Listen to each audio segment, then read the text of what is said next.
Al-Quran itu tidak tertulis.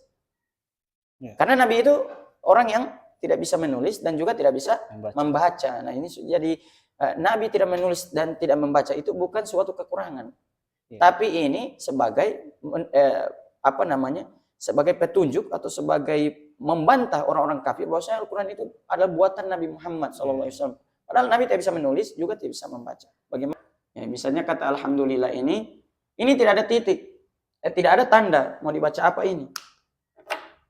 Maka pada saat itu Abu Aswad Ad-Du'ali memberikan satu titik. Kalau satu titik di atas merah itu bacanya A, fathah.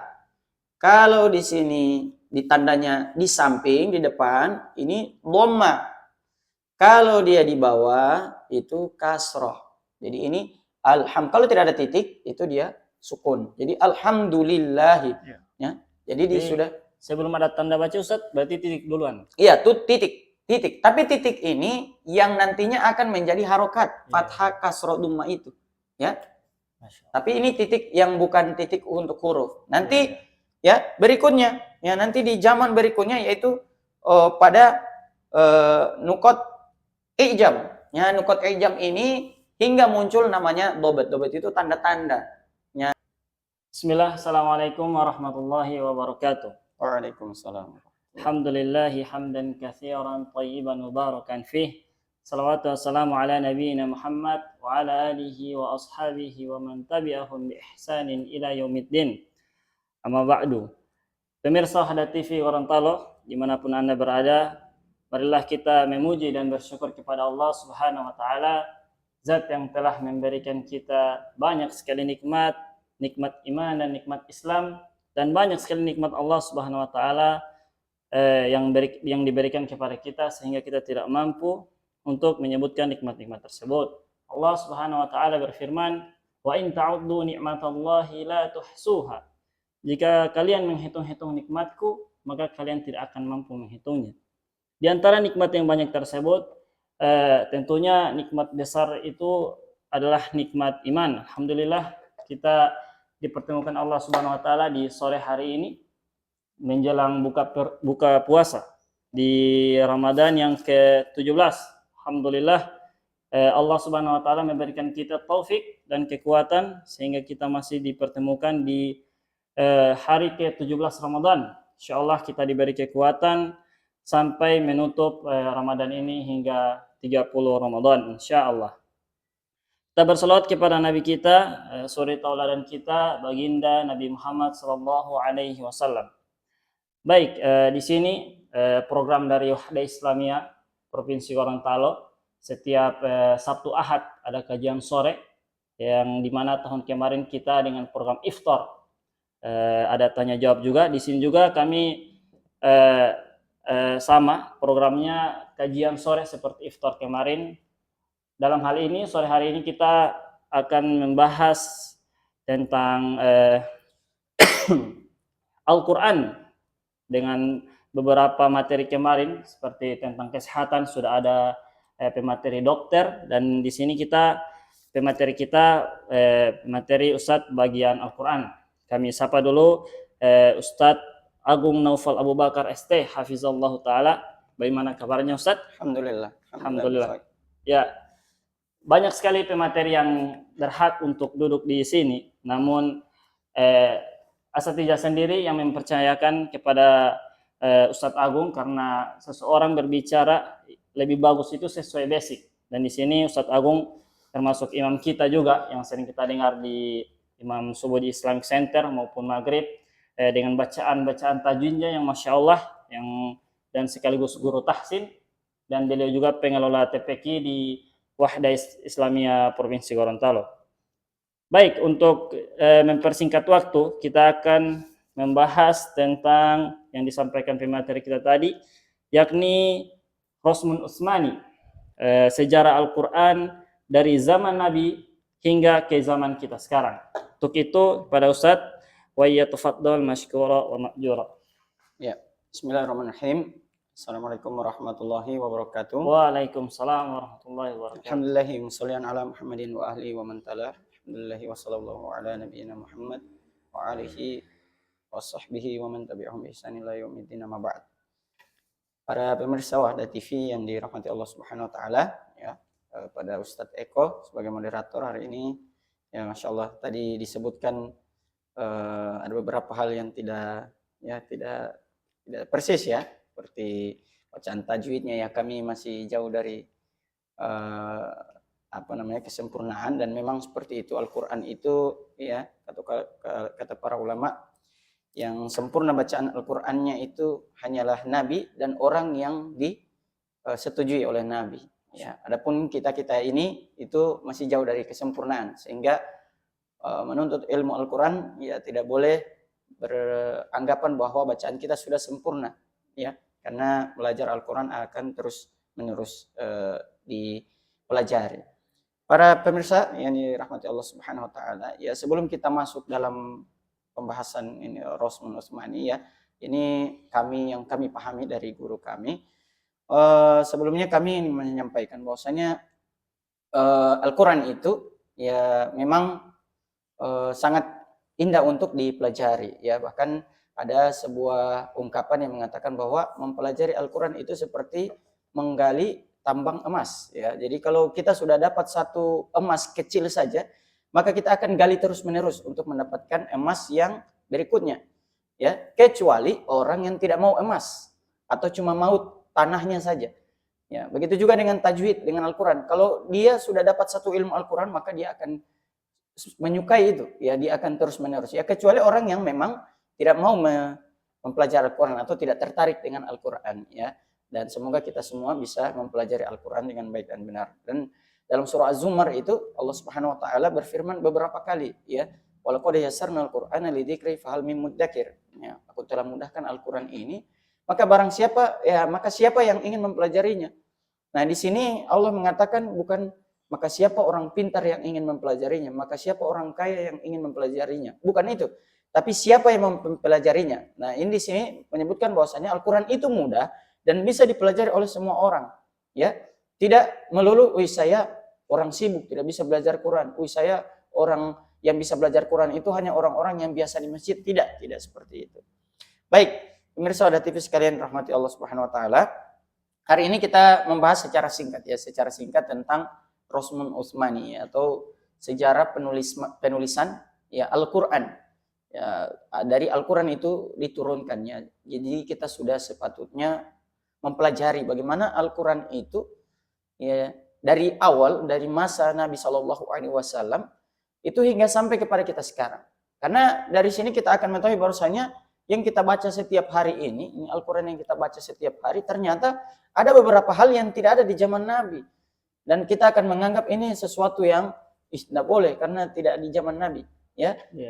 Padahal ya kalau kita pelajari dengan baik bahwasanya yang kita pelajari Al-Qur'an itu sudah melalui beberapa tahap, yang dimana tahap-tahap tersebut dikembangkan oleh para ulama, ya, oleh para sahabat, oleh para ulama. Nah, jamaah sekalian rahmati Allah Subhanahu wa taala, kita akan pahami dulu baru dari Al-Qur'an ini. Al-Qur'an itu pertama kali diturunkan melalui dua tahap, ya. Para ulama mengatakan Al-Qur'an itu diturunkan lewat dua tahap. Tahap yang pertama yaitu tahap di mana Al-Qur'an diturunkan dari langit yang pertama, ya, dari langit yang pertama sampai yang paling terakhir, ya, di batas paling terakhir, di langit paling bawah, yaitu kalau disebutkan namanya Baitul Izzah, ya. Baitul Izzah itu di situ Al-Qur'an diturunkan secara penuh 30 juz.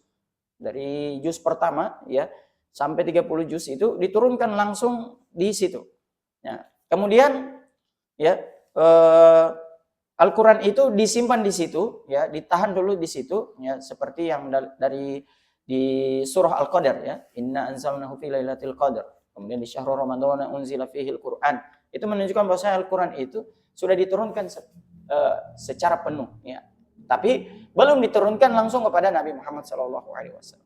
Kemudian yang kedua, tahap kedua, Al-Qur'an itu turun secara berangsur-angsur. Nah, nanti di sini Allah Subhanahu wa taala memerintahkan Jibril, ya, alaihissalam untuk menurunkan Al-Qur'an secara berangsur-angsur kepada Nabi Muhammad SAW.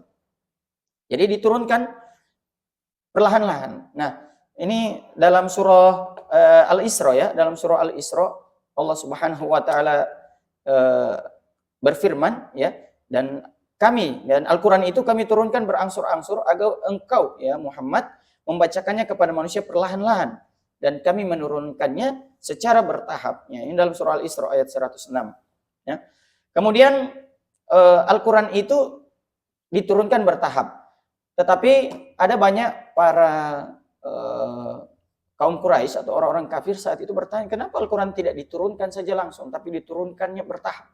Nah, untuk menjawab ini, ya setidaknya para ulama mengatakan ada empat hal kenapa Al-Quran itu diturunkan secara bertahap. Nah, sekedar informasi, Al-Quran itu turunnya 13 tahun di Mekah, 10 tahun di Madinah. Ya, makanya ada nama Al-Qurannya Makkiyah dan Madinah. Tapi bukan turun di tempatnya, tapi turun di masa di mana masa Nabi itu tinggal. Ya, jadi 13 tahun Nabi di Mekah itu turun Al-Quran. Ya, kemudian 10 tahun Nabi tinggal di Madinah, itu sudah berhijrah, kemudian itu turun Al-Quran. Ya, karena ada beberapa Al-Quran juga tidak diturunkan di Madinah dan juga di Mekah. Ya. Yang pertama, kenapa Al-Quran itu diturunkan secara bertahap? Nah, Al-Quran diturunkan secara bertahap. Ini yang pertama untuk menghibur Nabi Shallallahu Alaihi Wasallam. Kenapa? Karena pada saat itu Nabi itu punya banyak cobaan, ya. Punya banyak cobaan. Dari cobaan Nabi Shallallahu Alaihi Wasallam kita tidak bisa bayangkan, ya. Kita tidak bisa bayangkan pengorbanan beliau Shallallahu Alaihi Wasallam ketika ditolak oleh dakwanya oleh orang-orang kafir, ya, bahkan sampai dilempari batu dan seterusnya. Itu sangat ya menyakiti hati beliau. Hingga akhirnya Allah Subhanahu Wa Taala menurunkan Al-Quran itu sebagai penghibur, ya, untuk Nabi Shallallahu Alaihi Wasallam. Ya, terbukti ya ada banyak ya kisah-kisah yang diturunkan untuk menghibur Nabi Shallallahu Alaihi Wasallam, kisah-kisah orang terdahulu. Ya. Kemudian yang kedua, kenapa diturunkan berangsur-angsur? Ini untuk menjawab pertanyaan-pertanyaan dari orang-orang kafir. Nah, orang-orang kafir itu suka bertanya kepada orang-orang Muslim saat itu, terutama kepada Nabi. Kenapa begini? Kenapa begini? Kenapa begini? Maka Allah turunkan ayat secara berangsur-angsur untuk menjawab pertanyaan-pertanyaan mereka. Ya, jadi seperti itu. Kemudian yang berikutnya, Al-Quran diturunkan, kenapa bertahap? Karena sesuai syariat yang berlaku. Jadi syariat itu Allah berikan secara bertahap. Ya, kita contohkan dalam pengharaman khamar. Ya, khamar itu sebenarnya khamar itu baik. Nah, ini ada orang yang mengatakan bahwasanya khamar itu sesuatu bisa bermanfaat.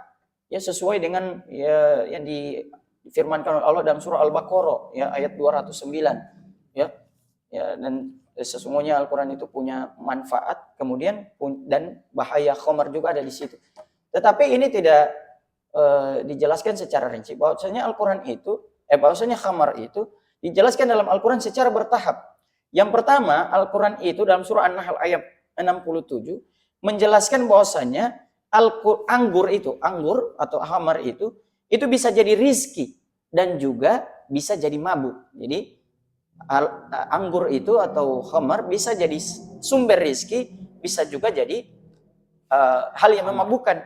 Kemudian turun ayat Al-Quran di surah Al-Baqarah ayat 209 menjelaskan bahwasanya di khamar itu ada manfaat dan juga ada bahaya. Nah, sudah tidak pakai kata mabuk, tapi sudah kata bahaya. Ya, jadi sudah ada hal yang membuat para sahabat saat itu sudah takut untuk khamar. Kemudian turun dalam surah ya An-Nisa ya, dalam surah An-Nisa yang ketiga ada larangan ya larangan salat untuk orang-orang mabuk ya. Ya ayyuhalladzina amanu la taqrabus shalah wa antum sukar. Jangan kalian mendekati salat dalam keadaan mabuk. Nah, ini sudah dilarang dalam hal melakukan syariat. Jadi sudah di syariat yang dilarang ini. Tapi sebelum yang bukan syariat masih dibolehkan, ya, masih ada bahayanya. Nanti finalnya pada surah Al-Maidah ayat 90. Nah, ini sudah dijelaskan bahwasanya wahai orang-orang yang beriman, sesungguhnya khamar, minuman keras, berjudi, kemudian berkurban untuk berhala, mengundi nasib. Allah samakan ini. Atau berjudi mengundi nasib dengan anak panah. Kemudian itu adalah sebuah perbuatan yang keji dan termasuk perbuatan setan. Jadi di sini sudah diharamkan ya. Sudah diharamkan. Jadi sudah tidak ada manfaat lagi Ya, sudah tidak ada manfaat lagi khamar itu minuman keras kalau sudah diminum. Jadi itu tanda bahwasanya Al-Qur'an itu turun secara berangsur-angsur. Baik, kemudian ya kita persingkat. Kemudian kita masuk pada tiga ya. Jadi tiga tahap yang kita akan bahas ini. Pertama, tahap Al-Quran itu dikumpulkan, tadi diturunkan, ada 4 tahap. Tadi diturunkan, kemudian yang sekarang dikumpulkan. Nah, nanti setelah itu ada dituliskan, ya. Nanti ada dituliskan. Baik. Sekarang kita masuk pada pengumpulan. Nah, pengumpulan ini Al-Quran itu dulu tidak terkumpul, ya. Al-Quran itu tidak terkumpul, terpisah-pisah. Jadi terpisah-pisah secara di daerah-daerah lain juga ada yang membaca Al-Quran. Tapi Al-Quran saat itu dibaca dengan ya dialek yang berbeda. Jadi ada beberapa macam cara pengucapan. Ya, sehingga pada saat itu Al-Quran ya terkadang membuat ada orang-orang yang bertemu itu jadi bingung. Ini yang betul apa? Ini yang betul apa? Ya, sehingga bingung mereka ya. Kemudian pada saat itu ya Nabi Shallallahu Alaihi Wasallam, ya kita masuk pada zaman Nabi Shallallahu Alaihi Wasallam, kita kembali di situ. Ya Jibril alaihissalam menyampaikan Al-Quran itu kepada Nabi, mewahyukan kepada Nabi, itu tidak ditulis. Nabi juga tidak menulisnya. Jadi Al-Quran itu tidak tertulis. Ya. Karena Nabi itu orang yang tidak bisa menulis dan juga tidak bisa membaca. Nah ini jadi Nabi tidak menulis dan tidak membaca itu bukan suatu kekurangan, ya. Tapi ini sebagai sebagai petunjuk atau sebagai membantah orang-orang kafir bahwasanya Al-Quran itu adalah buatan Nabi Muhammad SAW. Padahal Nabi tidak bisa menulis juga tidak bisa membaca. Bagaimana Nabi bisa membuat sesuatu yang sangat indah ini? Kemudian Nabi saat itu mengumpulkan para sahabat yang punya hafalan yang kuat. Jadi orang-orang Arab dulu itu kebanyakan tidak tahu menulis, tidak tahu juga membaca. Tapi hafalannya kuat-kuat. Ya, hafalannya luar biasa, Masya Allah. Ya. Jadi dikumpulkan para sahabat untuk menghafalkan apa yang diucapkan oleh Nabi. Ya. Tapi saat itu belum disuruh tulis. Ya. Takutnya apa? Kenapa belum disuruh tulis? Takutnya ketika Nabi mengucapkan sesuatu yang bukan dari Al-Quran, mereka tulis. Ya. Padahal Nabi saat itu melarang. Ya. Jangan kau tulis ya apapun dariku selain Al-Quran. Kalau dapat, hapus itu. Ya.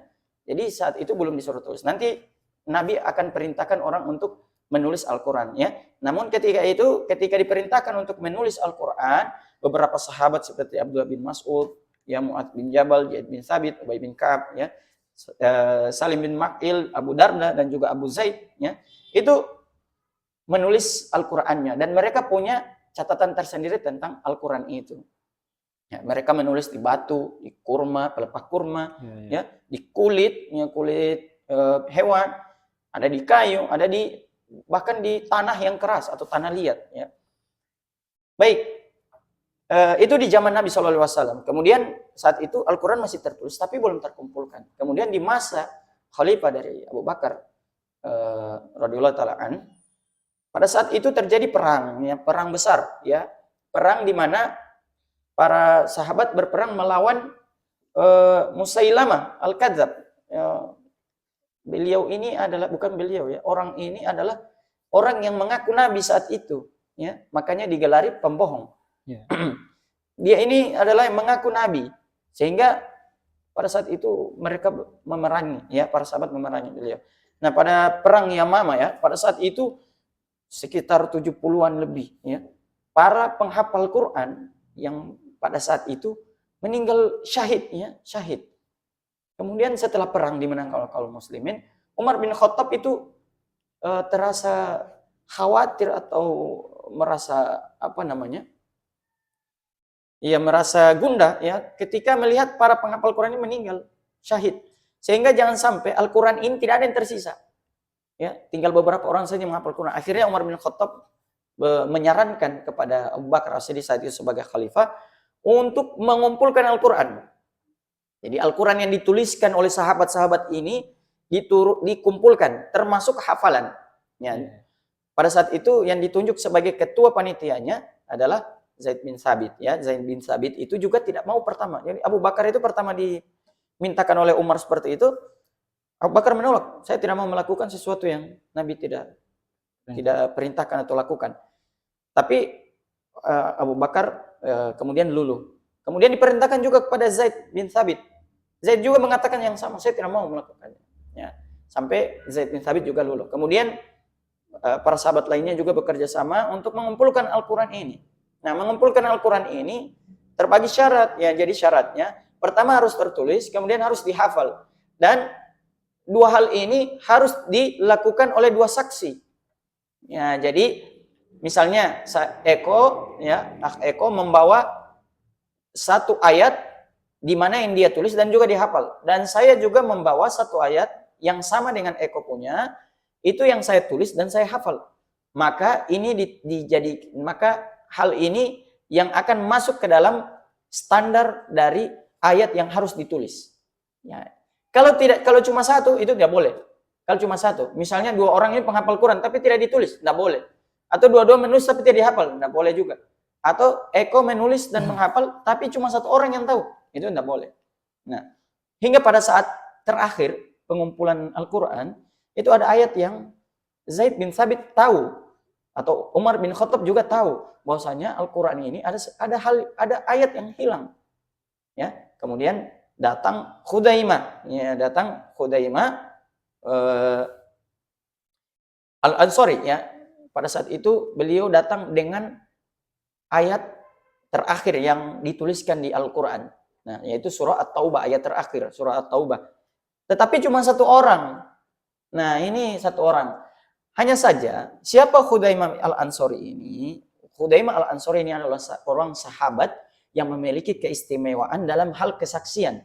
Jadi Nabi SAW mendeklarasikan bahwasanya Khudaimah ini punya dua kesaksian. Jadi kalau dia sudah berkata, itu artinya benar itu.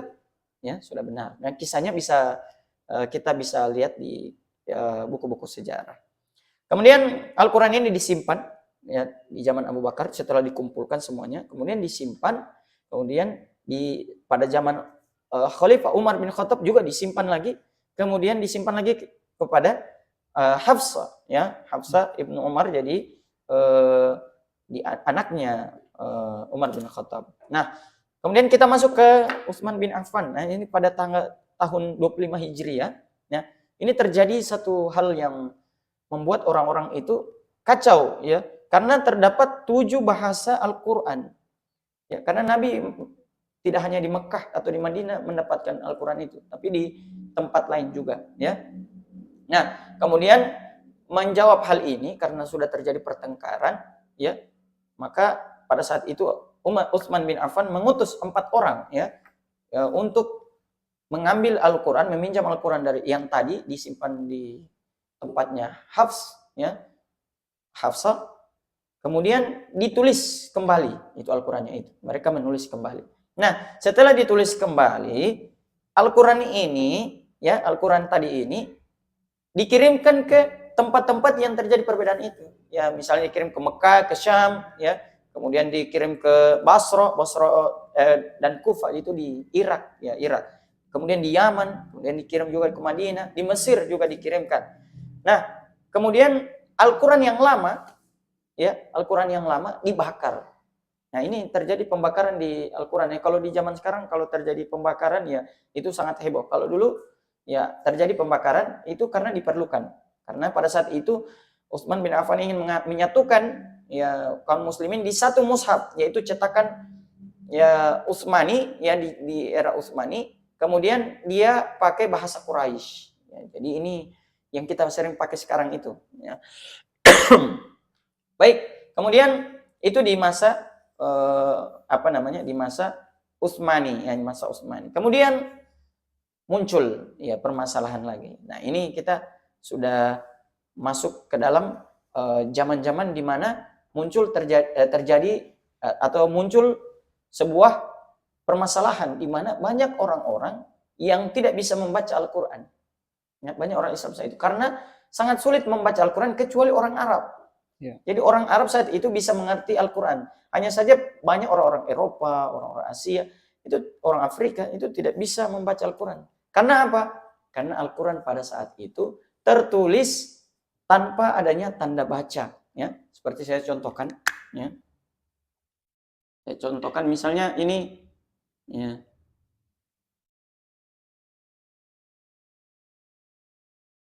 Ya, misalnya seperti ini. Ini tidak ada titik. Ini tidak ada titik. Maka orang-orang ini akan baca apa? Ya, coba Ustadz Eko baca. Jadi banyak artinya ini Ustaz. Bisa Ya. waswa, wasa tahu. Ya, banyak ya. Susah Ustaz. Pada saat itu sahabat ada yang membaca fatasab batu. Ya, fatasab batu. Benar. Ada juga yang membaca fatabayanu. Ya. Ada yang membaca ya ditaruh fa, ya, fa sab batu. Ya, betul, fatasab batu. Ada juga yang membaca Fatabayanu. ya fatabayanu, fa ta bayanu. Ya sama. Rasmnya sama tapi titiknya ini yang berbeda.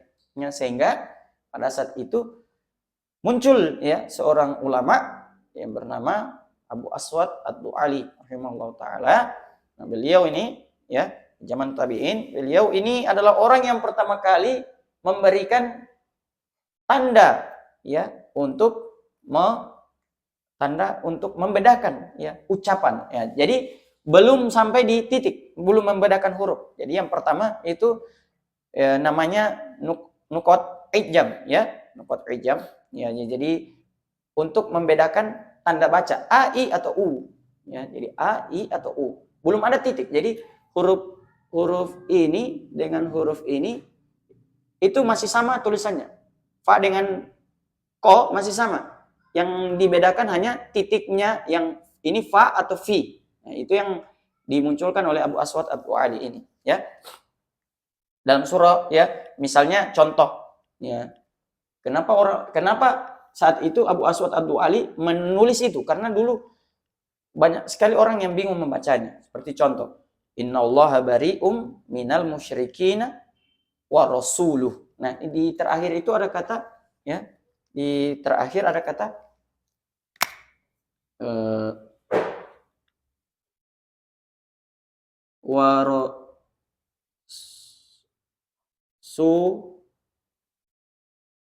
warasuluh. Nah, ini kata warasuluh. Nah.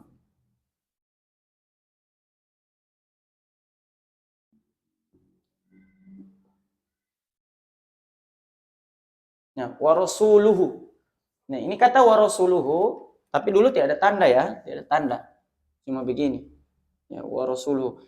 Nah, ini ada yang baca warasulihi, ada yang baca warasuluh. Kalau kita baca warasulihi, warasuluhu, ini artinya kalau kita baca warasulihi, Allah dan Rasul berlepas dari orang-orang. Kalau kita baca warasuluhu, Allah dan Rasulnya. Nabi, Allah dan Rasulnya berlepas diri ya dalam ayat tadi, innallaha bari'um minal musyrikin wa rasuluh. Kalau baca wa rasuluh, Allah dan Rasul berlepas diri dari orang-orang musyrik. Tapi kalau dibaca wa rasulih, itu artinya Allah berlepas diri dari orang-orang musyrik dan Rasulnya. Nah, jadi saat itu terjadi satu hal yang mengkhawatirkan saat itu. Kemudian Abu Aswad Ad-Du'ali memberikan titik di setiap huruf ya. Jadi cuma diberi titik dulu. Misalnya saya contohkan kalimat alhamdu ya. Ya, kalimat alhamdu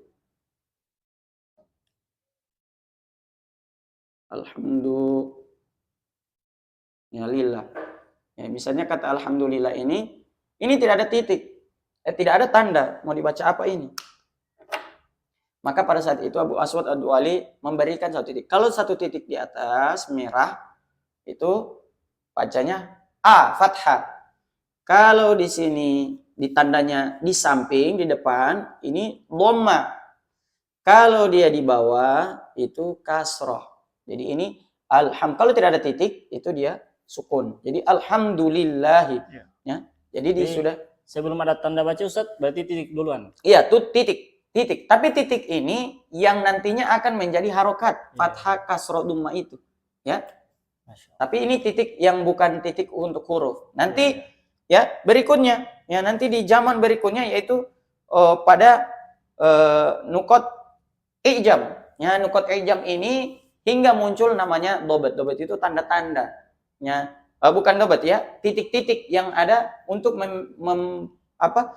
membedakan huruf dan huruf yang lainnya. Misalnya huruf ini. Ya, ini kalau bisa dibacain tulisan zaman dulu ya.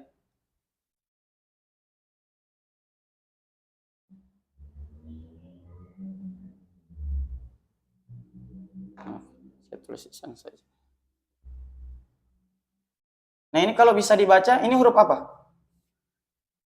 Ini huruf apa? Tidak ada yang tahu ini huruf apa dulu. Ini. Hingga nantinya di nukot ijam itu, ya, pada saat masa itu, murid dari Abu Aswad Ad-Du'ali, ya, kemudian memberikan tanda titik untuk membedakan huruf yang lainnya. Jadi ini huruf sod dengan dot.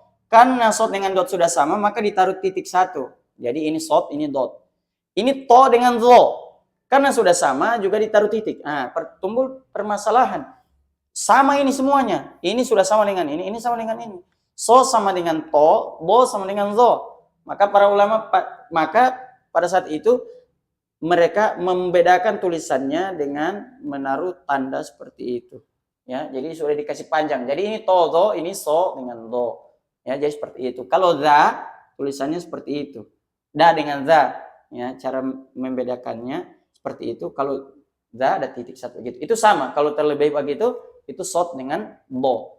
Jadi begitu tulisannya. Jadi dikasih beda ini so dengan do, da dengan za. Makanya Al-Quran itu, huruf-huruf Al-Quran itu mulai dari alif, ba, ta, tha, ja, itu berdekatan yang sama-sama. Ya, ja, ya, ja, ha dengan kho sama. Tinggal ditaruh titik. Satu, taruh titik dua gitu. Ya, jadi seperti itu. Sa juga. Iya, sa juga. Ta saja juga berdekatan, ya. Kemudian ditaruh titik. Setelah bedakan semuanya, maka setelah itu pada zaman berikutnya, yaitu pada Nukot Al-Khalil, Al-Khalil bin Ahmad rahimahullah ta'ala, ini karena sudah terlalu banyak titik, ya. Jadi misalnya titik ini misalnya so dengan do. Kalau misalnya tandanya fathah, ya, fathah berarti titiknya sudah dua. Ya, jadi titiknya sudah dua. Ya, titiknya sudah dua. Ini sudah membingungkan. Sudah terlalu banyak titik. Hanya pada saat itu Al-Khalil bin Ahmad mengganti, ya, tanda yang dibuat oleh Al-Khalil Abu Aswad Ad-Du'ali dengan sesuatu yang berbeda dari tanda titik, ya, dari apa namanya? Dari huruf itu. Ya, jadi diganti. Yang tadinya titik diganti dengan, kalau dia fathah itu diganti dengan alif di atas. Alif, ya, alif. Kalau dia kasro diganti dengan huruf ya di bawah. Kalau dia dhamma diganti dengan huruf waw di atas. Ya, ini cikal bakal fathah kasro dhamma. Fathah kasro dhamma. Ya, jadi ini kalau dibaca ini do, ini ti, ini lu. Ya, dibaca. Ya, jadi sudah sempurna. Hingga nanti ke depannya ini sudah diganti lagi, ini menjadi satu hal yang miring, ini juga dimiringkan. Kemudian dhamma kasih berbeda dengan huruf waw. Kenapa dibuat seperti itu? Karena ada orang-orang yang menganggap bahwasanya alif ya dengan waw itu harus dibaca pada saat itu. Meskipun ditulis kecil, tapi mereka beranggapan oh ini harus dibaca. Padahal saat itu tidak dibaca, makanya mereka ganti dengan seperti ini. Kalau seperti ini kan tidak ada yang sama, ya. Jadi seperti itu penulisan Al-Quran di zaman kita sekarang. Dan yang harus kita pahami bahwasanya Al-Quran itu, ya, di dalamnya itu, mohon maaf ya, terbagi menjadi 3, ya. Yang pertama itu rosm, ya. Jadi rosm itu artinya bagan. Bagan itu adalah, kalau kita lihat di Al-Quran yang seperti ini, ya, misalnya saya tulis alhamdu, ya, misalnya saya tulis alhamdu, bagan itu ini, ya, dan ini tidak boleh berubah, tidak boleh diganti-ganti, ya. Misalnya contoh dalam kata hada, ya, nah ini hada, Ini kalau kita baca begini, hadza. Kemudian kalau kita tulis di bawah begini, hadza. Sama bacanya tidak? Sama. Ini hadza, ini juga hadza. Tapi yang dilarang yang mana? Yang dipakai yang mana? Yang ini. Rasul yang ini, karena ini yang dari Nabi. Kalau ini tidak boleh. Tidak boleh seseorang bikin yang seperti ini. Jadi itu tidak boleh dirubah. Yang ini yang harus yang sama. Ya, yang sama. Ya, yang boleh berubah apa? Yang kedua namanya dobat, ya. Dobat. Nah, dobat ini itu boleh berubah. Dobat itu artinya apa? Tanda. Fathah, kasroh, dhamma, tasydid, sukun, itu boleh berubah. Jadi mau tulisan misalnya ada Al-Qur'an yang sukunnya bulat. Ya, ada Al-Qur'annya yang termasuk titik tadi ya, titik yang di Mesir itu ada Al-Qur'an Mesir, ada namanya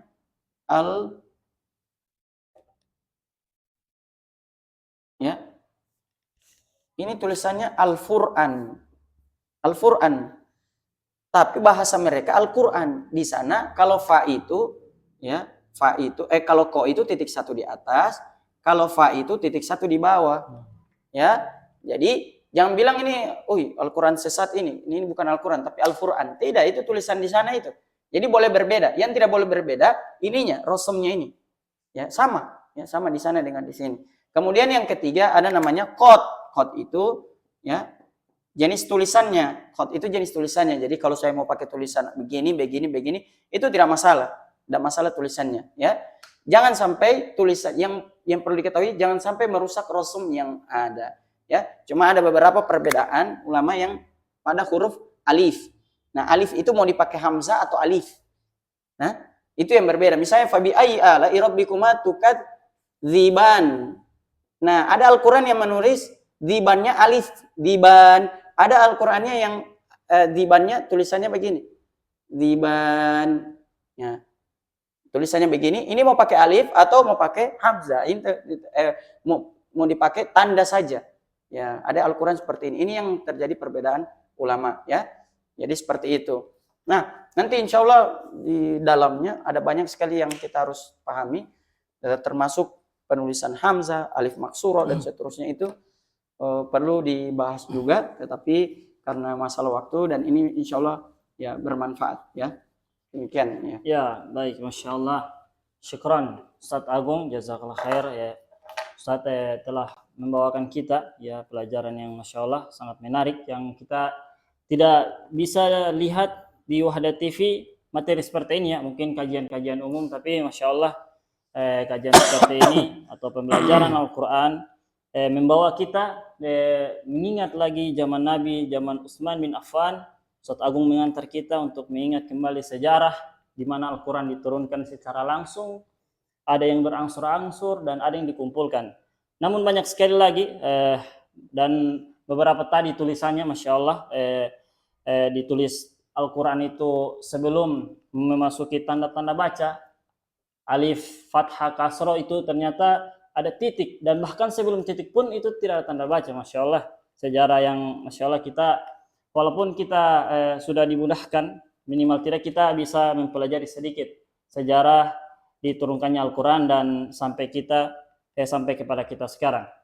Semoga pertemuan kita ini termasuk dalam hadis Nabi SAW, khairukum man ta'allama Al-Quran wa 'allamahu. Bagi pemirsa Wahda TV, Nabi SAW mengatakan sebaik-baik manusia di sisi Allah, sebaik-baik kalian adalah orang yang mempelajari Al-Quran dan mengajarkannya. Semoga kita pemirsa Wahda TV mengambil hadis mempelajari dan Ustaz Agung selaku pemateri bisa mengambil juga bagian hadis ini yakni mengajarkan Al-Quran atau wa'allamahu. Mungkin hanya itu Ustaz, masih banyak lagi namun waktu sekarang kita sudah mau buka puasa. Kita akan menuju ke halaman Islamic Center. Untuk itu kepada pemirsa Wahda TV Gorontalo beserta kru Wahda TV, jazakallah khair atas fasilitasnya. Dan kami tutup majelis ini dengan membacakan doa kafaratul majelis. Subhanakallahumma wa bihamdika asyhadu an la ilaha illa anta astaghfiruka wa atubu ilaik. Wa akhiru da'wani alhamdulillahi rabbil alamin. Assalamualaikum warahmatullahi wabarakatuh. Waalaikumsalam warahmatullahi wabarakatuh.